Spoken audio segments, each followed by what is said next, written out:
ogres. Ils sont des cons. C'est une très belle aventure, ce spectacle. Effectivement, il se décline dans 4 répertoires de lecture, donc de la maternelle au collégien.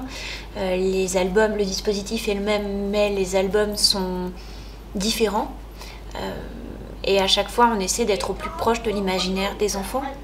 Il s'agit d'un spectacle donc de lecture bruitée, c'est-à-dire que nous avons fait une sélection d'albums auprès d'une maison d'édition qui s'appelle l'Atelier du Poisson Soluble, que j'interprète, et Stéphane en fait les bruitages.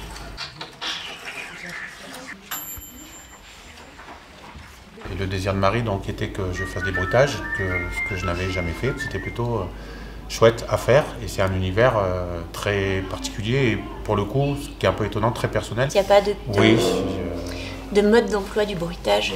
Chaque bruiteur a sa propre valise et fait sa sauce à lui. Et pour faire le son d'un train, par exemple, il va avoir sa méthode à lui qui ne sera pas la même que celle d'un autre.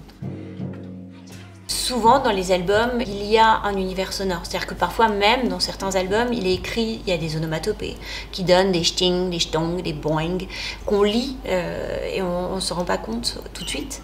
Par exemple, par rapport à Parfaite Ville, qui est une histoire sur voilà, ces hommes parfaits dans cette ville parfaite, qui nous raconte le totalitarisme, comment on est allé chercher à la fois le discours de Mussolini, à la fois des pattes qui s'écrasent dans un pot de bois, à la fois une espèce de jouet en plastique qui donne des rythmes absolument plastiques aussi et terribles. Et une magnifique chanson d'amour de David Bowie. Et une magnifique chanson d'amour. Qui s'appelle Lady Graving Soul. Voilà.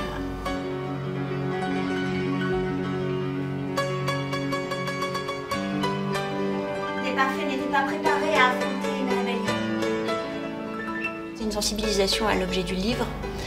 C'est aussi désacraliser la lecture. C'est-à-dire que c'est pas une religion, c'est pas sacré. Un livre, on peut l'ouvrir, le fermer, le prendre, le poser, l'écrire dessus, pourquoi pas. C'est simplement un objet qui nous permet un rapport à l'imaginaire, qui nous permet de soulever des questions, de nous interroger sur le monde dans lequel on vit. Être capable de construire son propre point de vue en s'informant correctement, avoir son libre arbitre aussi, sa capacité de choisir, d'agir.